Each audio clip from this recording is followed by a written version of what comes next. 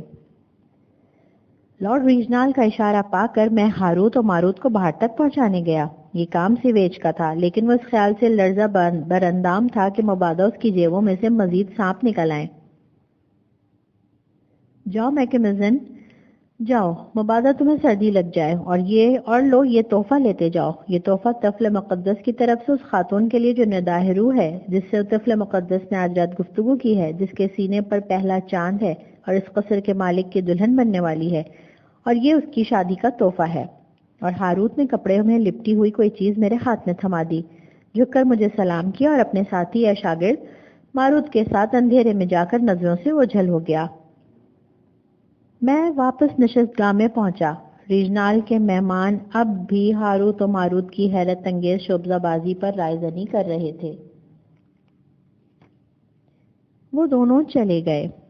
ریجنال کے جواب میں کہا، وہ دونوں پیدل لندن جائیں گے. کم سے کم ہاروت نے تو یہی کہا تھا، لیکن وہ مس ہومز کو شادی کا ایک تحفہ دے گئے ہیں. اور میں نے کپڑے میں لپٹی ہوئی وہ چیز اس کی طرف بڑھا دی.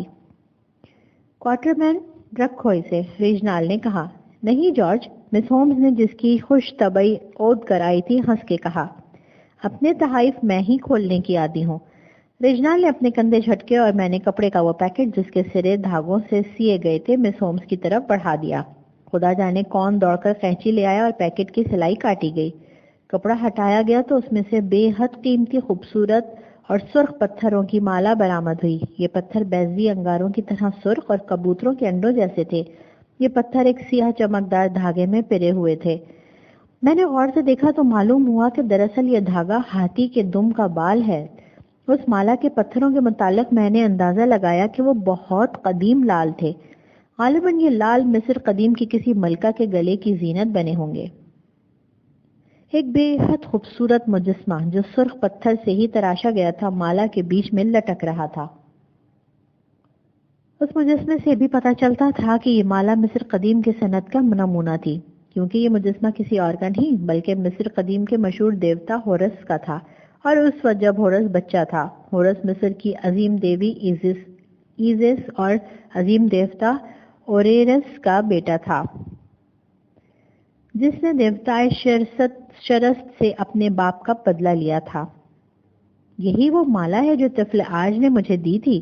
میرا مطلب ہے اس خواب میں جو کاندھا تمباکو کے دھوئیں میں مجھے نظر آیا تھا. مس ہومز نے بڑے سکون سے اعلان کیا، اور پھر اس نے بڑی احتیاط سے یہ مالا اپنی گردن میں ڈال لی.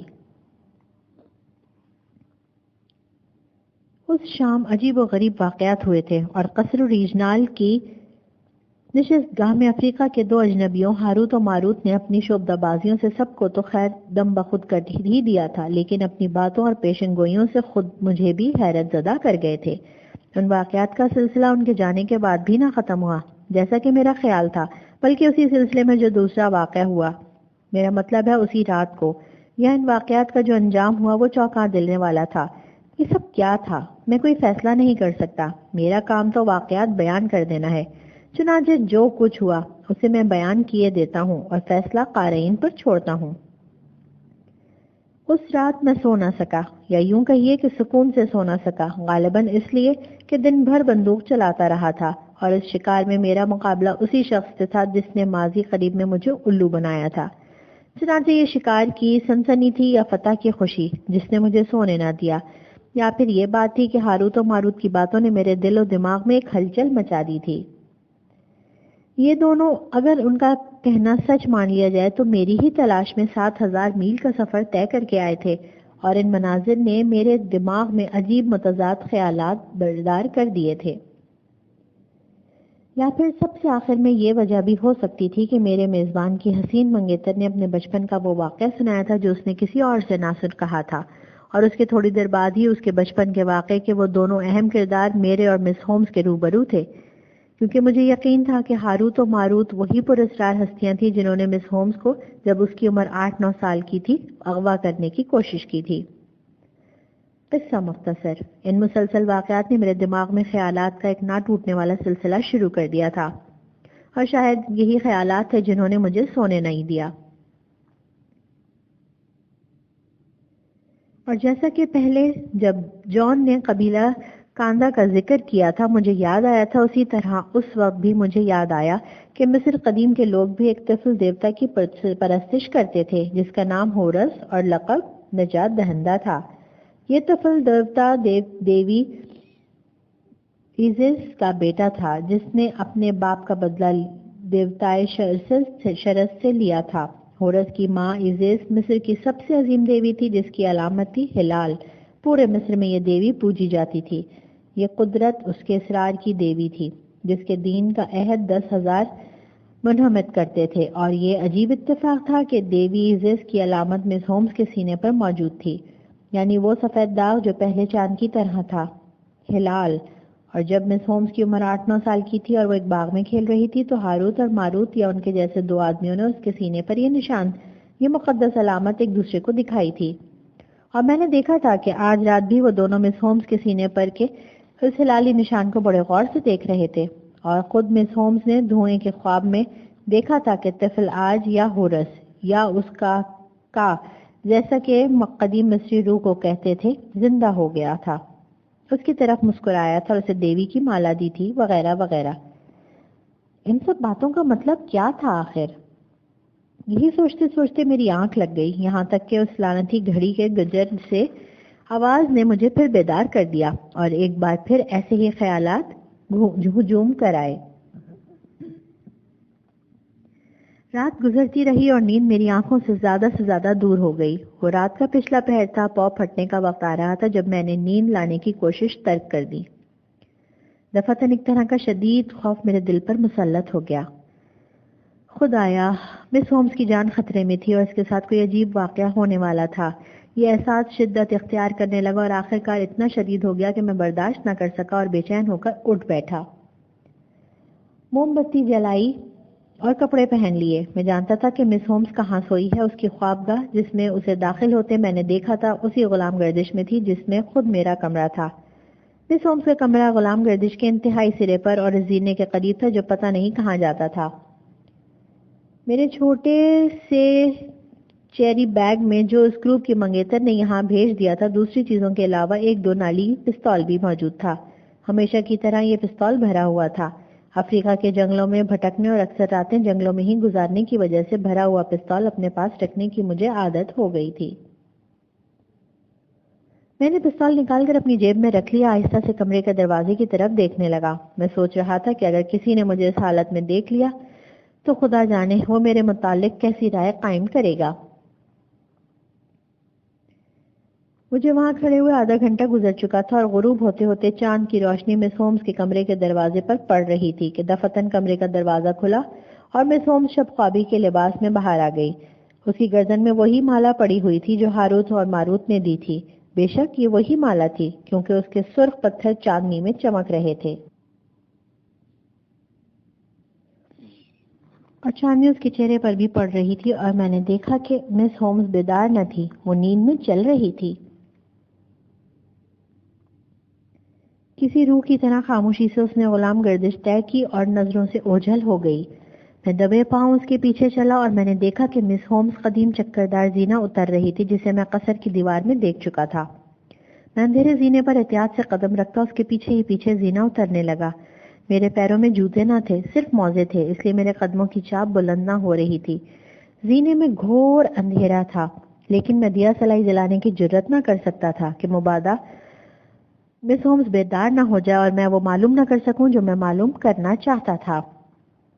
نیچے سے ایسی آواز سنائی دی جیسے کوئی چٹخنیاں کھولنے کی کوشش کر رہا ہو، اور پھر ایک کیواڑ چڑچڑا کر کھل گیا اور چاندنی اندھیرے زینے پر رینگ آئی۔ جب میں زینے کے دروازے میں پہنچا تو مجھے سامنے ہی مس ہومز کا سایہ نظر آیا۔ وہ اس باغ میں سے گزر رہی تھی جو قصر کی خندق کو پاٹ کے بنایا گیا تھا۔ گزشتہ کل شکار کو جاتے وقت ہم اس باغ سے گزرے تھے، اور اس وقت میں نے دیکھا تھا کہ اس باغ میں سے ایک روش گزرتی ہے جو قصر کے عقب میں واقع گنجان جھاڑیوں کے ایک جھنڈ میں پہنچ جاتی ہے۔ اسی باغ میں سے مس ہومز گزر رہی تھی، اور میں خود اس کے پیچھے پیچھے یوں چھپتا چھپتا چل رہا تھا جیسے کسی شکاری کی طرف بڑھ رہا ہوں، اور غالباً کسی شکار کی طرف ہی بڑھ رہا تھا۔ وہ جھاڑیوں کے جھنڈ میں داخل ہو گئی اور اب اس کی رفتار تیز ہونے لگی، اس پتھر کی طرح جسے ٹیلے کی چوٹی پر لڑکا دیا گیا ہو۔ یوں معلوم ہوتا تھا جسے مس ہومز کو کوئی غیبی قوت اپنی طرف کھینچ رہی تھی، اور جیسے جیسے وہ آگے بڑھ رہی تھی اس کشش کا زور بڑھتا جا رہا تھا۔ وہ بلند و بالا درختوں کے سائے میں پہنچ کر لمحے بھر کے لیے میری نظروں سے اوجھل ہو گئی۔ دفعتاً مجھے وہ پھر نظر آئی۔ وہ ایک کھلی جگہ میں کھڑی ہوئی تھی، اور اب وہ اکیلی بھی نہ تھی، کیونکہ دو انسانی سائے جو سفید کپڑوں میں ملبوس تھے اور اس کی طرف بڑھ رہے تھے، یہ دونوں اور کوئی نہیں بلکہ ہاروت و ماروت تھے۔ غروب ہوتے ہوئے چاند کی مردہ سی روشنی میں مس ہومز اپنے دونوں ہاتھ آگے کی طرف لمبے کیے ہوئے بے حس و حرکت اور خاموش کھڑی تھی، اور ہاروت و ماروت اس کی طرف یوں بڑھ رہے تھے جس طرح کے بے خبر کھڑے ہوئے ہرن کی طرف شیر بڑھتا ہے۔ اور اس کے علاوہ مجھے درختوں کی چھدری ٹہنیوں کے اس پار روش پر کھڑی ہوئی ایک چیز بھی نظر آئی۔ یہ بند بگھی تھی، اور پھر میں نے گھوڑے کے زمین پر ٹاپ مارنے کی آواز سنی۔ میں نے جیب میں ہاتھ ڈال کر پستول کا گھوڑا چڑھایا اور درختوں کے سائے میں تیزی سے بھاگ پڑا۔ دفعتاً میں درختوں میں سے نکل کے ہاروت و ماروت اور مس ہومز کے درمیان جا کھڑا ہوا۔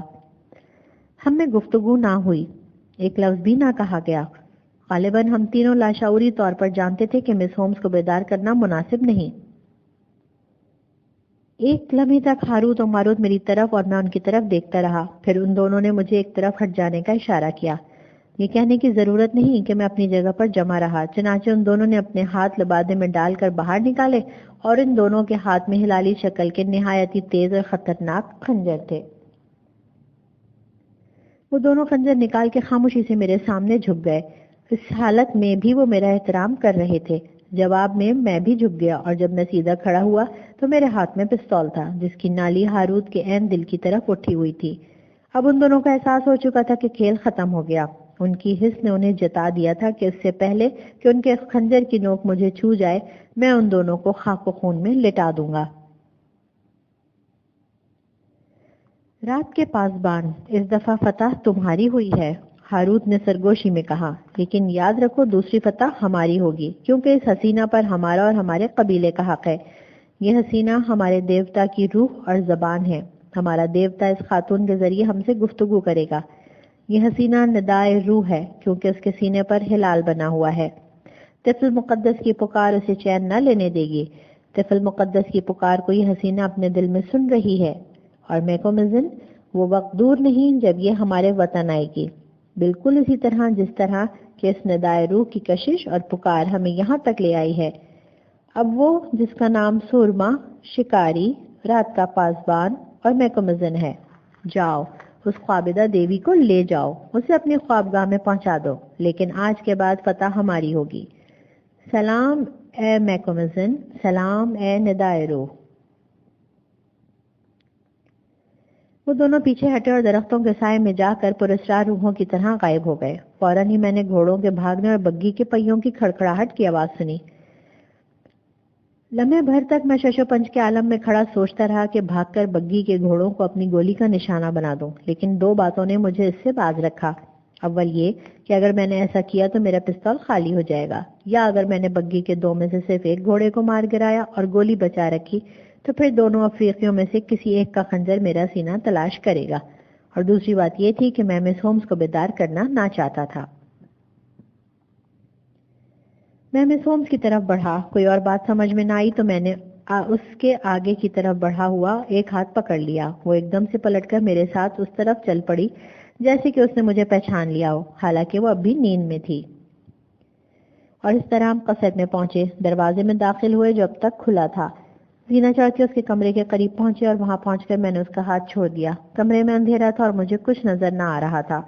میں کمرے کے باہر خاموش کھڑا رہا، یہاں تک کہ میں نے ایسی آواز سنی جیسے مس ہومز نے اپنے آپ کو پلنگ پر ڈال دیا ہو۔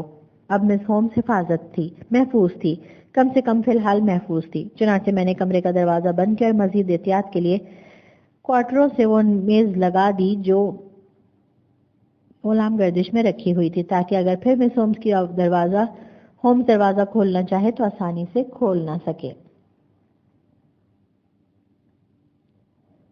میں اس کے کمرے کے سامنے تھوڑی دیر تک کھڑا سوچتا رہا کہ مجھے کیا کرنا چاہیے۔ کوئی بات سمجھ میں نہ آئی، چنانچہ میں اپنے کمرے میں پہنچا اور موم بتی جلا کر اپنے بستر پر بیٹھ گیا۔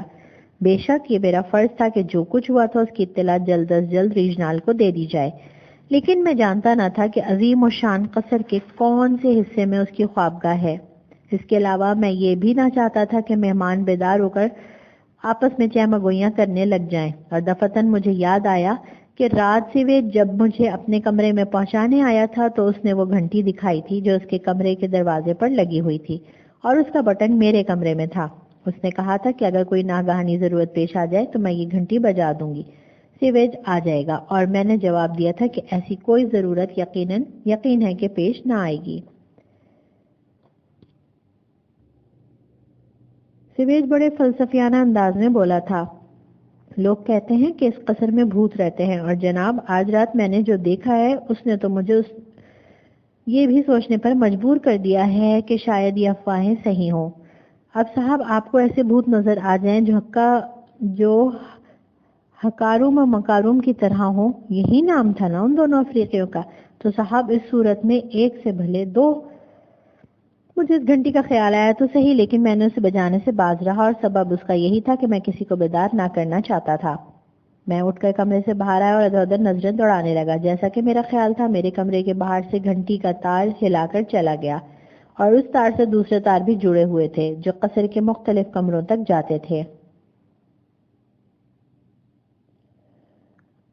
اسی تار کو راہبر بنا کے میں آگے بڑھنے لگا۔ یہ کام ظاہر ہے کہ آسان نہ تھا، اول تو اس لیے کہ اس تار میں سے بہت سی شاخیں نکلی ہوئی تھیں، اور دوم اس لیے کہ تار پر نظر رکھتے رکھتے میری آنکھیں درد کرنے لگیں، اور ادھر قصر ریجنال میں آپ نئے اچھی خاصی بھول بھلیاں تھیں۔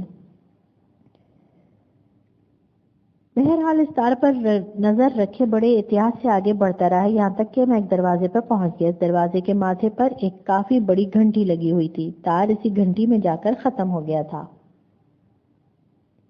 میں نے ڈرتے ڈرتے اس دروازے پر جا کر دستک دی اور دل میں دعا مانگنے لگا کہ خدا کرے یہ کمرہ سیویج کا ہو اور قصر کی کسی جوان خادمہ کا نہ ہو جو بیدار ہوتے ہی آسمان سر پر اٹھا لے۔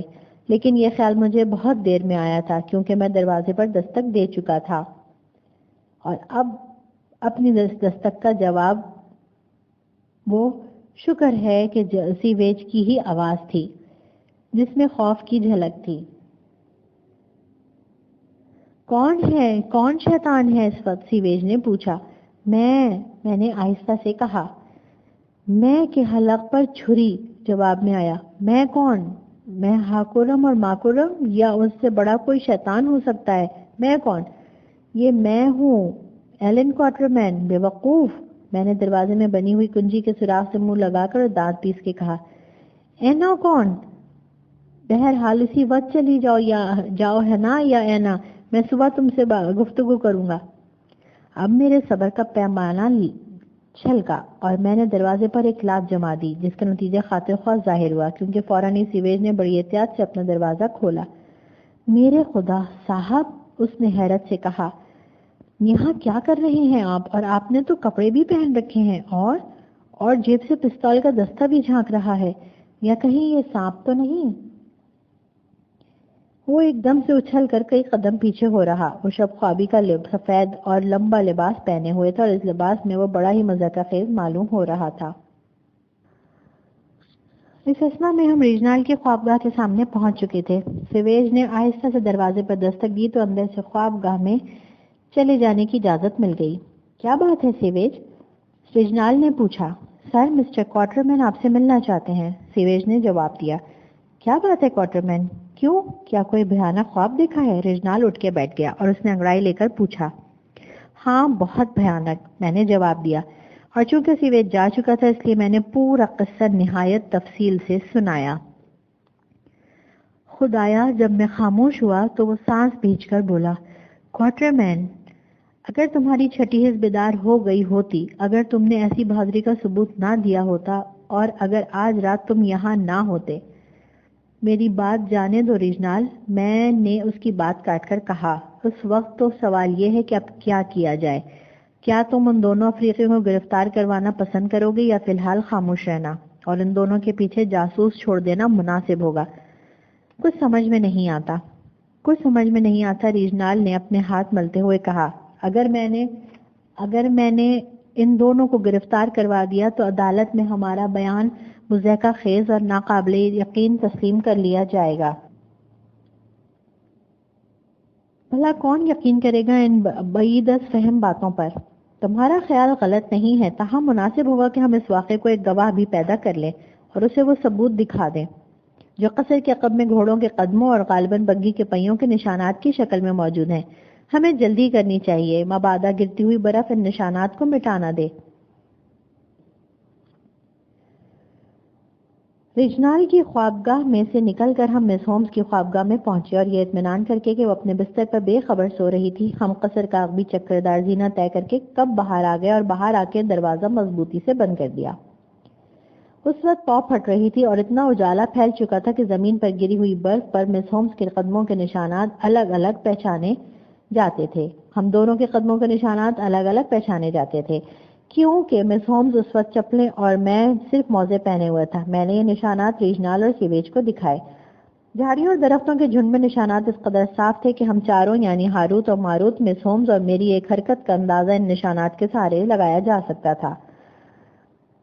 عقبی روش پر گھوڑوں کی ٹاپوں کے نشانات موجود تھے اور بگھی کے پہیوں کی دو متواتر گہری لکیریں بھی دیکھی جا سکتی تھیں. یہ بگھی مس ہومز کو لے جانے کے لیے لائی گئی تھی، میرے اس دعوے کے ثبوت کے لیے نہ کہ وہ دونوں مس ہومز کو اغوا کرنے آئے تھے. خوش قسمتی سے ایک اور چیز بھی مل گئی. یہ کاغذ کا ایک پیکٹ تھا جو شاید بگھی میں سے اس وقت گر گیا تھا جب ہاروت اور ماروت بڑی افراتفری میں فرار ہوئے تھے.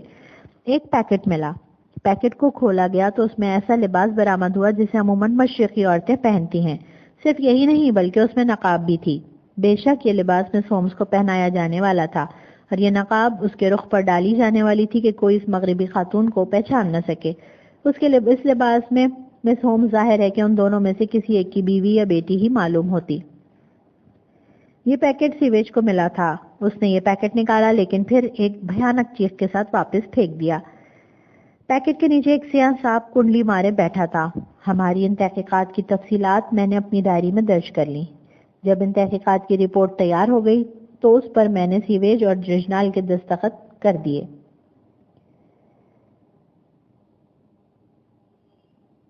اب اس موقع کے متعلق کچھ زیادہ کہنا باقی نہیں رہ جاتا سوائے اس کے کہ اطلاعات تفصیلات کے ڈائری کے سراغ رسانوں کے سپرد کر دی گئی، جنہوں نے سراغ لگایا کہ دونوں مشرقی بگھی لے کر لندن پہنچے اور وہاں پہنچتے ہی بگھی کا ہر سراغ غائب ہو جاتا ہے. پتہ نہ چلا کہ وہ بگھی کس کی تھی اور کہاں گئی. بہرحال یہ ضرور معلوم ہوا کہ ہاروت و ماروت ایٹلوپ نامی جہاز میں 2 افریقی عورتوں کے ساتھ سوار ہوئے. ان عورتوں کو مس ہومز کی خبرگیری کے لیے لایا گیا تھا. اسی روز وہ جہاز لنگر اٹھا کے مصر کے لیے روانہ ہو گیا اور وہاں تک ان کا پیچھا کرنا ان دنوں ممکن نہ تھا، حالانکہ ان کا پیچھا کرنا بہت ضروری تھا. اب مس ہومز کے متعلق بھی سن لیجئے. صبح وہ ناشتے کے لیے نیچے آئی تو بہت زیادہ حسین مگر زرد معلوم ہو رہی تھی. ایک بار پھر مجھے اس کے قریب بیٹھنے کا موقع مل گیا اور یہ موقع غنیمت جان کے میں نے پوچھا کہ اس کی رات کیسی گزری. بڑی گہری نیند سوئی. ایسی گہری نیند کا تجربہ اس سے پہلے کبھی نہ ہوا تھا. اس کے باوجود اسے عجیب و غریب خواب نظر آ رہے تھے. خدا جانے کیسے خواب تھے جو بڑے دلچسپ تھے. اس نے پھر کہا لیکن یہ عجیب بات ہے کہ میرے دوست کوارٹر مین کہ آج صبح میں بیدار ہوئی تو یہ دیکھ کر حیران رہ گئی کہ میرے شب خوابی کے لباس پر بہت سی کیچڑ لگی ہوئی تھی اور میرے چپل بھی کیچڑ میں لت پت تھے. اس سے تم کیا نتیجہ اخذ کرتے ہو؟ ایسا معلوم ہوتا ہے جیسے میں نیند میں چلتی رہتی ہوں لیکن یہ سوچنا بھی حماقت ہے کیونکہ میں اس مرض میں مبتلا نہیں ہوں اور نہ ہی پہلے میں کبھی نیند میں چلی ہوں. ظاہر ہے کہ گزشتہ رات جو کچھ ہوا وہ میں مس ہومز کو بتا نہ سکتا تھا. چنانچہ خواب سے بچنے کے لیے میں نے قصدن جیلی کا پیالہ اوندھا دیا. جیلی مس ہومز کے لباس پر گری اور میں معذرت طلب کرنے میں مصروف ہو گیا. پارٹ نمبر 4 یہاں اختتام پذیر ہوا. کتاب روح کی پکار. کتاب کا بقیہ حصہ پارٹ نمبر 5 میں سماعت کیجیے.